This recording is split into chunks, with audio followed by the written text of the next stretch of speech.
where does the fulfillment actually come from? Because I remember when I had $100 in the bank, $1,000 in the bank, $10,000 in the bank, $100,000 in the bank. Like I remember each time I added a zero, nothing actually got any better. I didn't feel any Hey better. there, I am Dr. Jason Balara, and this is the Know Your Why podcast, where we explore the why behind success.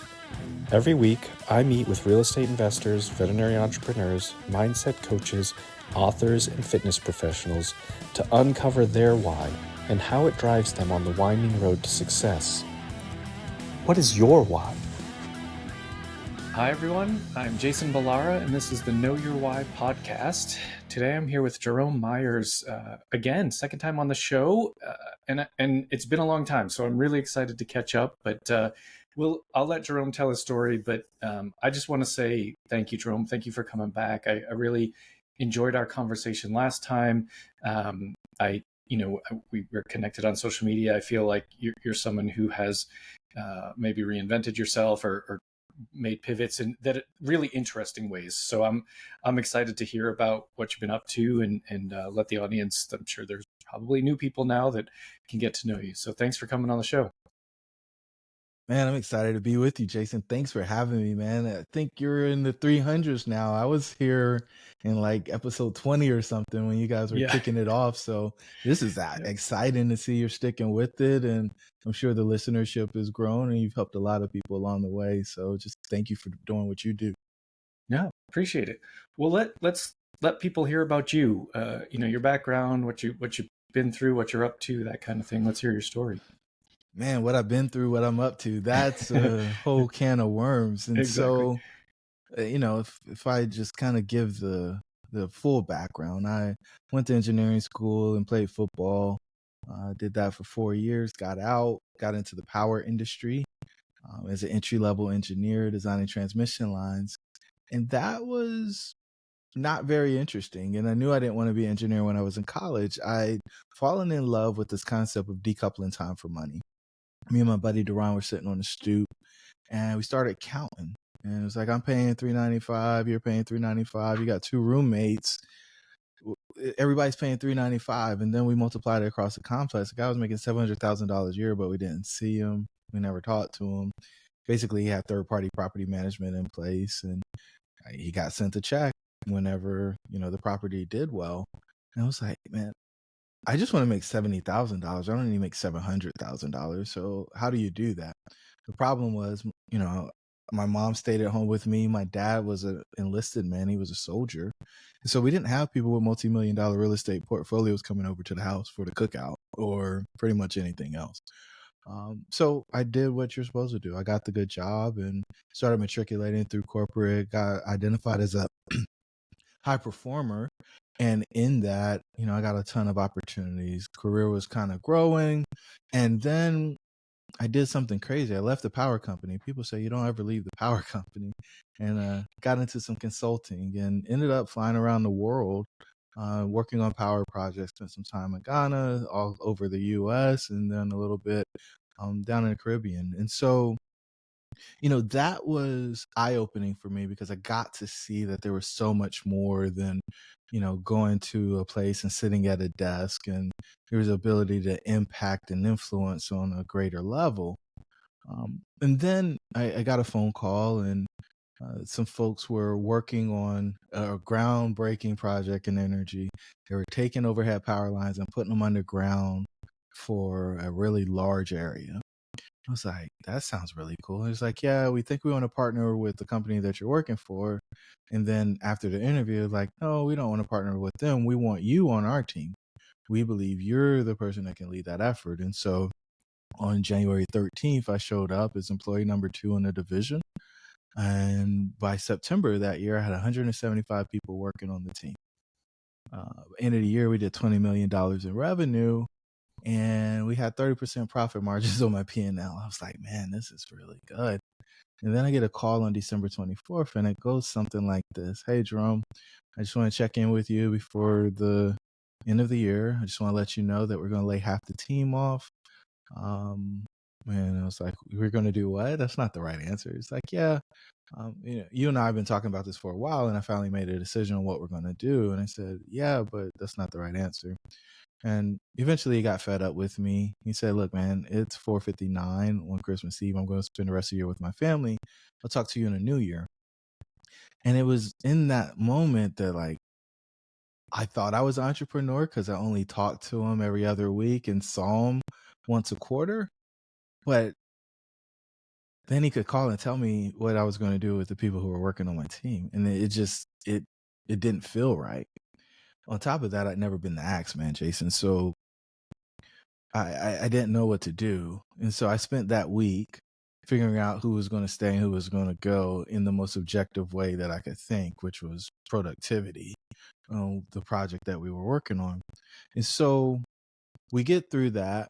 We put Humpty Dumpty back together again. We do another $20 million in revenue. We've got it a lean, mean fighting machine because half the folks that were there weren't there anymore. And I'll admit, we probably had some fat, right? So there was probably some good parts of that. But the thing that I remember more than anything else, and it's the thing I want the listeners to hear, because I don't expect them to feel sorry for me because I was doing really well in the role that I was doing. What I want them to know is that I blamed other people for the decision that I made. I decided to participate, right? Yeah. They made me lay folks off. No, I chose to participate in the laying of folks off, and I chose to participate in all of the other things that were asked of me. I think very often we give up our agency. I think we blame it on circumstances. They made me do it. I didn't have a choice, so on and so forth. But we always have a choice. We can always pick. And so what I believe is one of the most powerful phrases in the human language is, or the English language is, I choose. And Mhm. so wake up every day and choose. Choose who you're going to be. Choose what you're going to do. Don't make it because you have to. Make it when you say I chose to do this versus I had to do this, it changes the way that we feel about that. And so, that was my big takeaway. Um, so that following year, we get to a couple of days before Black Friday, and I'm telling the team, "Hey, don't spend all your money. I don't know what's going to happen between now and the end of the year, and I don't want you to be in a position where you don't have anything in your bank account if something's to happen." And I just felt all of my leadership credibility oozing out on the floor, man.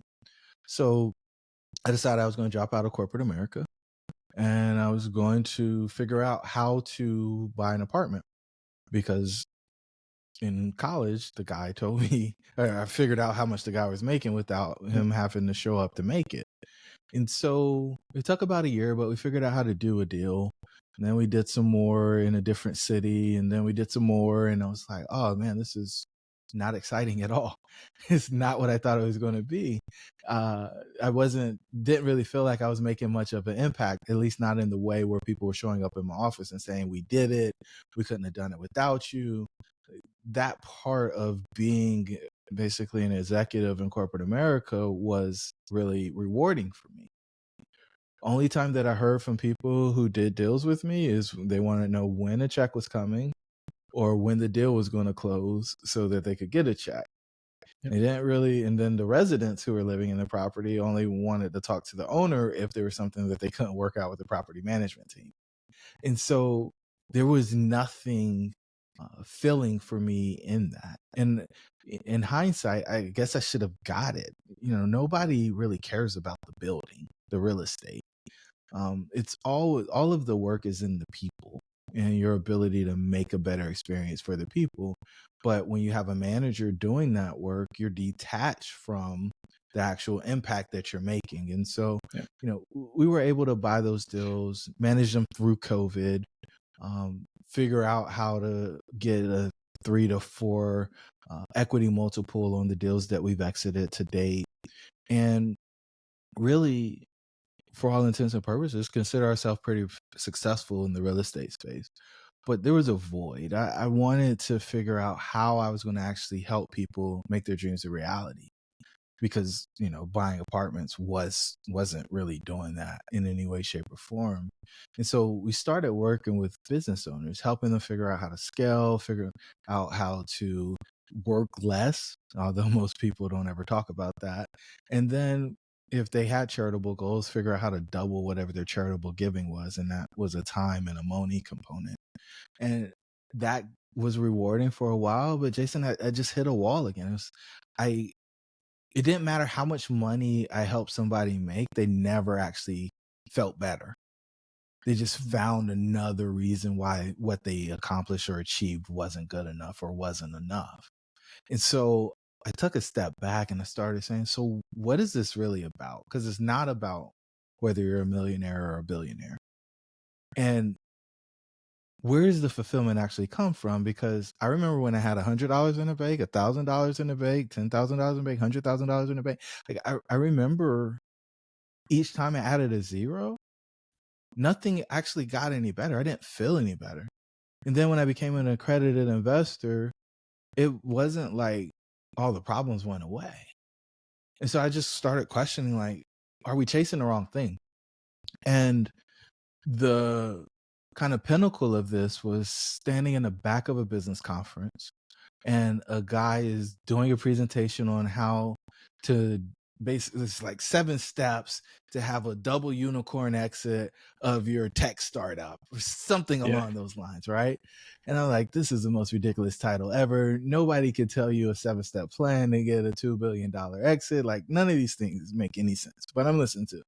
And I kind of blanked on all the other stuff. And then he said, and then I realized that I was having an existential crisis and blah, blah, blah, blah, blah. And they did Q&A after. I said, so how'd you know you were having an existential crisis? And he said, well, my wife told me. I was like, what? And then I said, so how'd you get out of it? And he said, well, I'll let you know when I do. I was like, huh?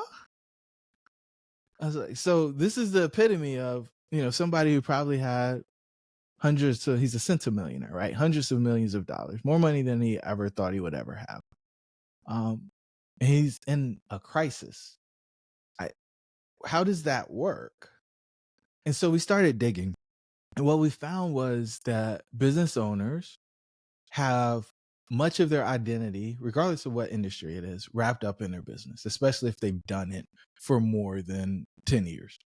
And in that, when they leave their business, when they exit their business, and 100% of all business owners will exit their business at some point, there's only 3 ways out of it. You either close it, you sell it, or you give it away. There's only 3 ways out. 100% of business owners are going to exit, and nobody plans for it. Like, the exit is inevitable and nobody plans for it. And so we started digging into, like, well, what are the things that people should know so that they don't end up in a crisis when this amazing event happens, right? Think about it. Like, you get 7, 8, 9 figures into your bank account. You've never had that much money in your bank account. You've been working all these years and you're sad on the backside of it. You feel empty. You feel lost. And we couldn't find any scholarly research that really dug into the problem. We had a hard time finding books that really dug into and addressed the problem. And I decided to make it the next 15 to 25 years of my work. Solving the founder's exit paradox, helping people exit to excellence and find fulfillment on the backside of solving what we consider to be a money problem. Most people's first few ventures are about being able to make more money. But once you are work optional, there's a whole nother world out there, and we want to help people actually conquer that. Yeah, that's great. It's I mean, a lot, so much in there to sort of unpack. And I think that the interesting thing that I have seen over the last few years with changes in the real estate market and things like that is, I mean, is the necessity to pivot, right? To do something, you're going to have to pivot somewhere in your life, right? So you're going to have to pivot, whether it's because you're not feeling fulfilled, whether it's because whatever you're doing just isn't working, whether it's because you built a super successful company and you sold it, right? You're going to have to pivot. And so I mean, your story is kind of a remarkable example of that that you shifted into a looking for, kind of that fulfillment side of things, right? Like the money doesn't matter anymore. It's kind of funny what you said about real estate didn't do it for you. I often have thought about that there's so many real estate programs out there, and I don't care if you're talking about commercial or single family or whatever, but there's so many real estate programs out there, and most of them spend probably like 75%, 80% of it is on getting a deal, like just getting that deal. I can't think of a more anticlimactic day than closing on the real estate deal, because when you buy it, right? Maybe when you sell it, that's a different story, but like really the day you close is the day the work starts. And so it's kind of really great that you sort of talk about that. And it's a lot of ways, it's going to be the same thing in business, because especially with commercial real estate, you're buying businesses basically and operating them, but finding a way for business owners to be, think about the exit and think about how to create fulfillment through that. It's just such a smart pivot and really needed. I think I love that that's kind of the direction that you've taken things. Well, you said it, people don't think about the exit, right? So what do you think, how do we shift that? How do we change that? Instead of having all of these programs about buying your first deal, maybe it should be this is what the end is going to look like. How are you going to get to that point? What's your approach to that? Yeah, I mean, if we make it real estate specific, which I think that we can, there's so many folks, baby boomers, mom and pop owners, who have spent their entire life trying to build a real estate portfolio, right? And for a lot of them, they saw how illiquid the investment was during COVID. They also probably saw their cash flow dry up, right? People weren't paying rent, so there's no money to come to them. Right. I know that when they sell those properties, because majority of them have children who don't want to take it over, right? Because they see them showing up on the property and doing things, because most of them don't have third-party property management, and that's not the life that they're excited about living. They're going to have to figure out what their identity is. And I can say for the people who are passive investing in real estate, that when you get work optional, when you decide to retire, you're going to have the exact same problem. Everybody who changes their career after whatever time to do something else because they've solved their money problem is going to have what we call the founder's exit paradox. They're going to experience this tugging, this emotional unraveling. And so now, to answer your question directly, we've got to talk about it, because it's been the dirty little secret. Right? I watch so many people say things like, I'd rather die at my desk than retire, or I'm never retiring, or most of the people that I know, they die not too long after they retire. That's all that they say. They don't talk about how to do it successfully. They don't talk about how to create a life outside of whatever you do to make money, right? People ask the question, what do you do for a living? I'm never going to say the things that I do in order to make money, because that's not my living. But for some reason in America, we've adopted this thought that we are what we do. And maybe it came before that, because I think in Europe, people were probably like, their last name was blacksmith, right? Because that's what they did. Yeah.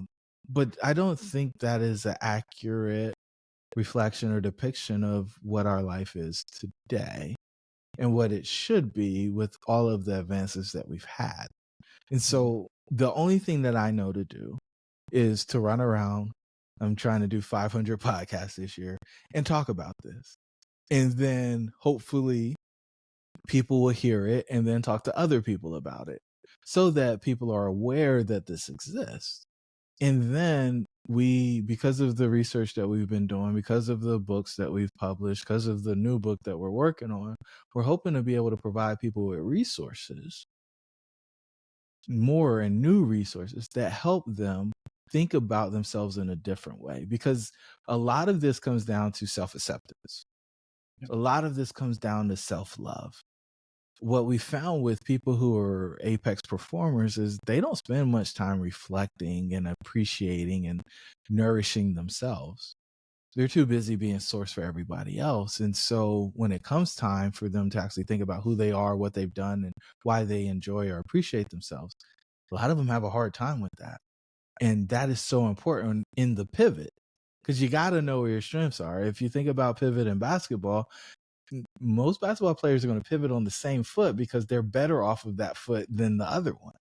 If they're going to back somebody down in a post, they're going to pick their pivot foot, and they've got whatever moves off of that foot, and they probably don't have the same moves off of the other foot.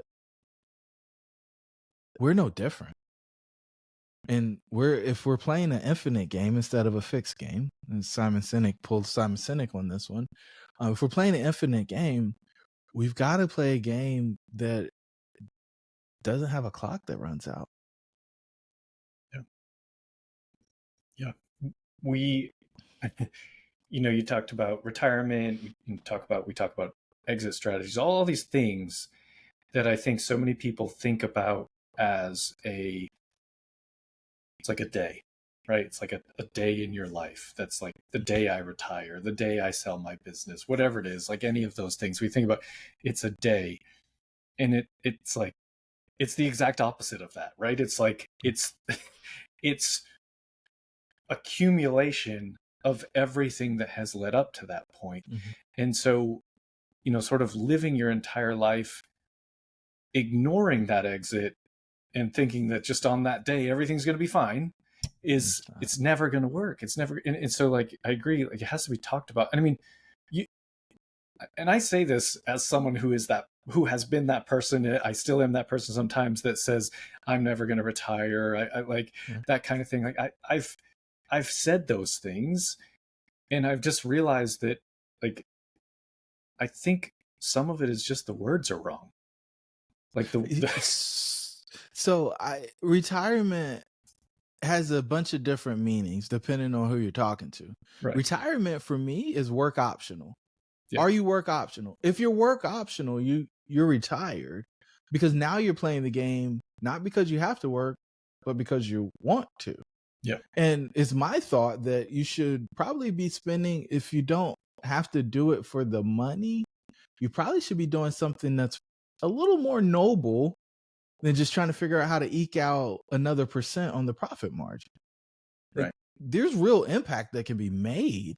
And if you have the ability to buy your freedom and you buy it, why would you waste it to try to figure out how to add another zero?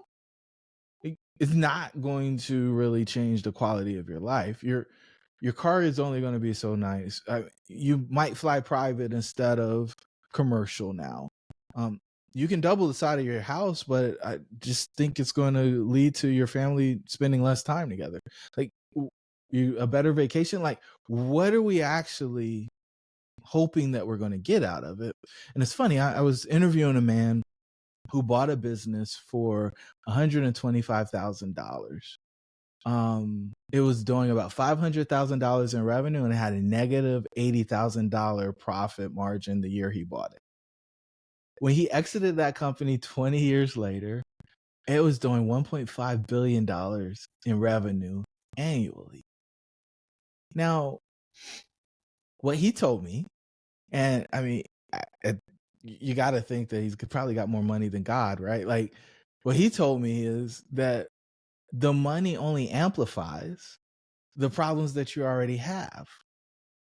And so the thing that so many people think is eluding them and they're working so hard to pursue is only going to make things more difficult. It's only going to make things more complex. Unless you get it the right way and you actually have the opportunity to enjoy it. Which I think so many people work when they pursue it the way that they do, like they fight and they claw for it. They have a hard time enjoying it because of what they had to do to get it. And they just want to hold on to it. It becomes a very scarce mentality. And I just think the energy around that creates all types of turmoil for folks. Yeah.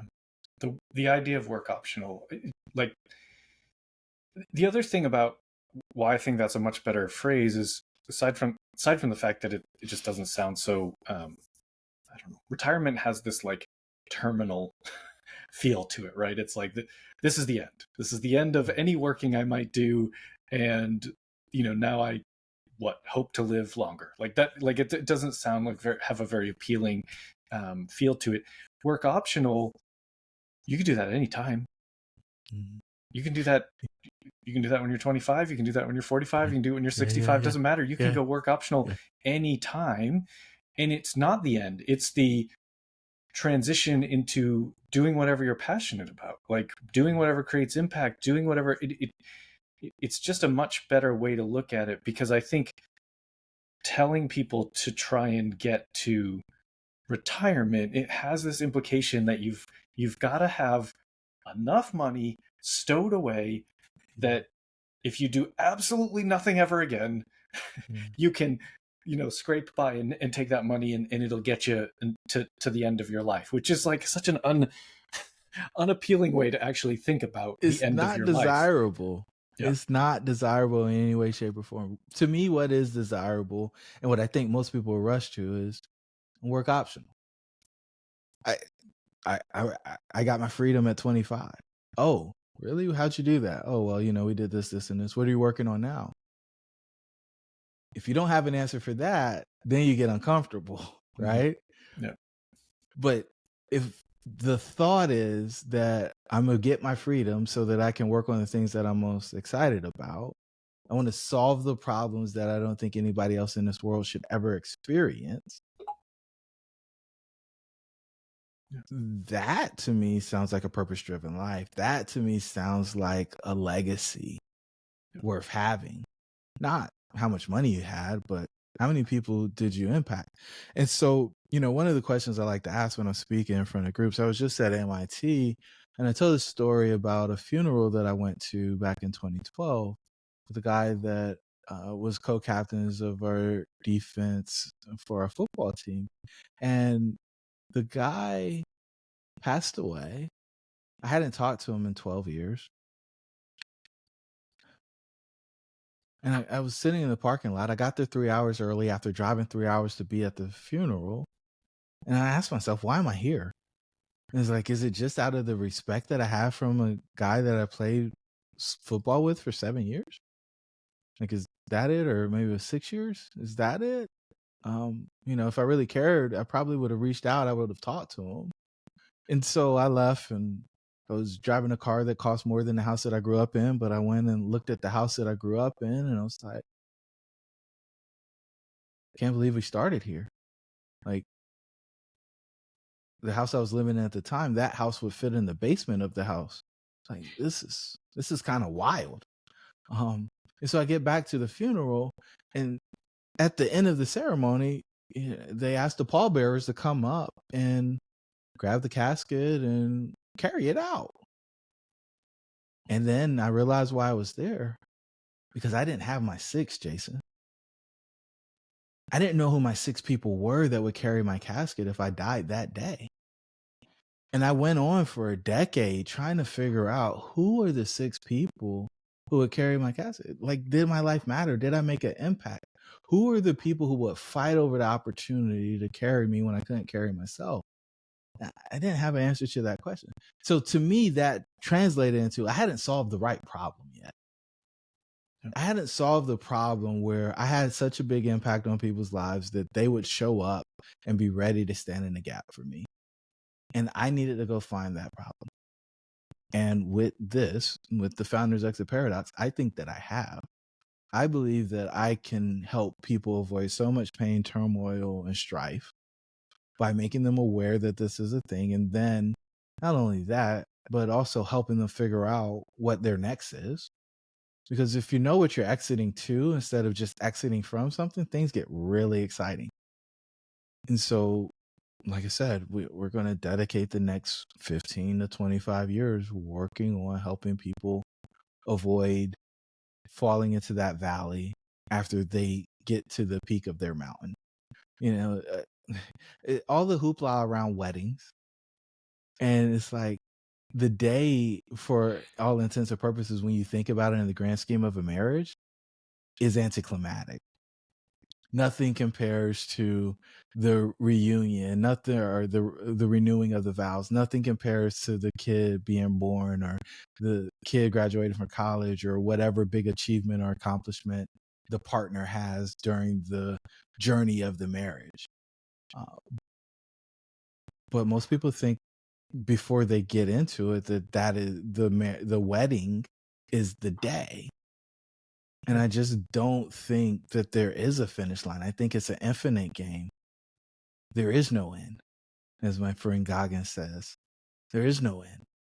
And so if there is no end, then why not get work optional as quickly as you can, and then spend your life serving the people that you know need to be served, and they can only be served by you, working on a problem that you know is so big that you probably won't be able to solve it over the course of your life, but you might be able to make a significant dent in it. That for me is inspiring. That's exciting. That's exiting to excellence. Yeah. I love that you said figure out what you're exiting to. Because I think we always look at exit as we're leaving something behind, but the understanding that really you're moving on to be able to do something, bigger, more impactful that you're passionate about. I mean, the example of weddings and marriage, it's the same. It's, business, weddings, life in general, fitness, right? Like things like this, like they don't end. You don't want them to end. Right? You don't like your goal when you get married is not for when is the end of that, right? Hopefully not. I mean, but it's like the idea is like you have to figure out how to maintain, and it's just how to, so that first day, closing on the deal, the wedding, whatever it is, like even like, I mean, having a child, it's an amazing day, but like I didn't have the baby, so I guess I can't, I'm not a woman, but like what scared me was taking him home from the hospital. Yeah. Right? Like that you're like, oh yeah, now I have to actually raise this thing. Like you're in the hospital, it's like it's rough for the woman in childbirth, but like there's a whole bunch of nurses and doctors and they take care of everything, and you're kind of like, as a dad especially, like I'm just watching, like I'm just like, you guys are doing a great job, keep it up. And it's just kind of, but then you leave, and we're funny that we were just talking about this the other day. Like my son, I don't know, he's 5, but he likes to ask me to tell him the story of the day he was born. And I'm like, we've done it a bunch of times, and I'm like, okay. And so I guess maybe I make it silly for him, but always the big thing is like, and then they let us take you home. And I remember like everything about like up to that was like, it was all about my wife, and like, oh, I just need to make sure she's okay and all of this. And then it was like, you're going to take him home. And I'm like, oh boy. Like, and do now what? It's really right. I was like, are you all coming with us? Like, I don't know if I have enough room in the car for all of you, but I'll come back and pick you up. Like, it was just like, all of a sudden, it's like, you got to take another tiny human who will not survive without you home and try and do it right. And it's like, it's just, and that's like, I don't want that to end. Like, I don't want to get, I don't want that to ever end. And so it's just kind of like, it's such a good point of like, what are you exiting to? What is your, exit? You get married, you're exiting to a married life from a single life. When you have a kid, you're exiting to parenthood from not parenthood. I don't know what the opposite of that is, but like, just that's the stuff that if you look at it that way, and like you said, like create an environment of work optional, you will be able to make such a bigger impact on all those other things in life than just focusing on, I got to work until that day of retirement where it all ends. And it just doesn't really work. That's not an effective strategy, I guess. I don't think it is. And so, I hope the listeners get it. And it's not just for founders, but We focus on founders because they're the ones that have the big liquidity event. And for many of them, they don't have the pressure to have to figure out what next is. And so they can end up in quicksand. Yep. They get there. It is, I don't know what I'm going to do. Well, you don't have to do anything. Okay, I'm just going to take my time. And then one day leads to a week leads to a month leads to a quarter leads to a year. And they'll look up and it's been 5 years and they haven't figured out their next. Yep. For the people who don't have the liquidity event, they've got the pressure of trying to figure out how to pay the bills. And so even if they're doing something suboptimal, they're doing something. And just progress helps. It keeps you from being stuck. Our goal is to make sure that the really brilliant people who figure out how to create a big liquidity event actually are able to create a life on the backside of that that doesn't leave their legacy destroyed. Because that's what typically happens. I don't like my partner anymore. I got enough money. I don't have to deal with this anymore. I don't have to deal with the health stuff, so I can be really risky in some of the decisions I make. And then they look up and the money that they worked so hard to get is now gone. Yeah. And I was like, okay, so what's your legacy again? And, for me, right or wrong, I think about a lot of founders who exit as the person who was the high school quarterback and they still wear their Letterman jacket and they always want to talk about the good old days and they don't have anything because their best days are behind them. They don't have anything to look forward to. And it's my belief that my best days are ahead of me. And I try to instill that in everybody that I spend time with. But if you're not exiting to something, then your best days are behind you. You aren't going to be excited. There's not going to be something for you. But if you have freedom, how can you not be excited about life? Yeah, no, that's so well said. Jerome, I think you've probably in a way answered this question already, but I do, I asked you this before, and I think it seems your mission has shifted from what I'm remembering in some ways. So what is your why now? And again, I think you've said a lot in this regard, but I wanted to give you the opportunity to, sort of specifically expand on that. Anything else you want to add to kind of what you've said about what you're creating? Yeah, my why in one word is freedom. It's my belief that the world becomes a better place when we are free. And it's a better place because we can then allocate the resources that we have in the ways that we think we should. Hopefully, we're allocating them to solve and serve the problems that people have so that they can too become free. And if we've got people freeing other people, I just think the world then comes to a space and a place where we are able to get rid of many of the ills that exist. And then that creates additional opportunities. And eventually this flywheel will begin that gets rid of a lot of the issues that we're dealing with and facing because people are in bondage. They're in slavery. They aren't work optional. They're doing things just because they pay a good wage. Yeah. Yeah, I love it. When people hear this and they want to reach out to you, what's the best way? Yeah, I would love for them to connect with me on LinkedIn. We're at about 20,000 followers at this point, and we want to continue to grow on that space. And then from there, they can find all of our goodies.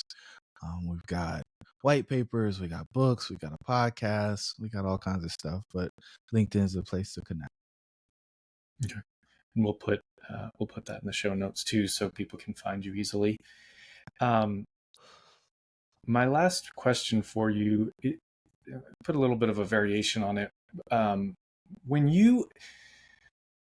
you think are the first steps that people should take when considering that exit strategy, what they're going to exit to? What do you think are some of that, sort of, we talked about, we need to talk about it. And I think that's an important, sort of the awareness, but maybe a tactical step or two that you would suggest people take, kind of when they hear this and they're interested.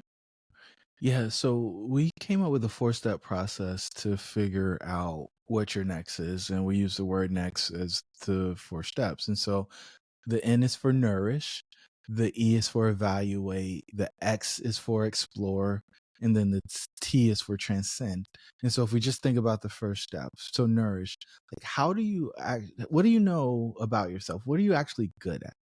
And we created a post-exit personality assessment for folks that they can go to theexitparadox.com/assessment, where we will give them an assessment in the 6 areas where people struggle the most about what they're great at based on their personality. And having that as ammunition, I think, is the most important piece. Most people try to skip over that, but for me, that's the most important piece. If you ever look at the back of a jar or a back of a package and you start reading the ingredients, it's pretty easy for you to read them when you're outside of the container. But we are inside the container. We don't have labels for our ingredients more often than not. Most people aren't that aware. And so to have an objective third party come in and show you what the labels are on your jar, I think it's invaluable. And so we'll start with that, and that begins the process of nourishing it. And then if they want to go deeper, we take them through this 2-hour interview where we get the most comprehensive set of data on them so that we can go in and process it and then come back and deliver a report to them. And they have one instruction while we're going through the report with them: argue with us about everything we got wrong about you. And in that report is so much more in depth than the personality assessment. In that report, they really get to see why they're special. And I don't know about you, Jason, but I don't have many people coming up to me and saying, "Oh, Jerome, I admire you for this, this, this, and this," or "You're so special because of this, this, this, and this." It's just rare. I mean, my kids might say that I'm a superhero every now and again if I do something that they want me to do. Yeah. But or they're trying to persuade me to do something that they want me to do. But that's kind of the beginning and the end of that, man. So the nourishing part is the most important part from our perspective, because it gives you ground zero. It gives you a clear understanding of the resources that you have at your fingertips that you can then redeploy against the problem. From there, you want to figure out who you want to serve and what problem you want to solve for them. But start with the nourishing, and then you got to figure out who you want to serve and what problem you want to help them with. Love it. I love it. Well, Jerome, thank you so much for coming on the show, coming back on the show. I love, kind of what you're doing. I love your mission here. I think it's so important. I do think, most people just don't, I don't know if we don't want to, or we just don't think about, kind of that exit. So I think it's great. So really appreciate it. Thank you very much for coming on the show again. I appreciate you, and I appreciate Andrew Rosenberg for reconnecting us. This is worked out really well. I'm really excited. Thanks to Andrew. He's a great motivator of connections. So, and folks listening, I know you're going to love this episode with Jerome. Please like, rate, and review the show so we can get more great guests. And I appreciate you all listening. Hey there, I am Dr. Jason Balara, and this is the Know Your Why podcast, where we explore the why behind success. Every week, I meet with real estate investors, veterinary entrepreneurs, mindset coaches, authors, and fitness professionals to uncover their why and how it drives them on the winding road to success. What is your why?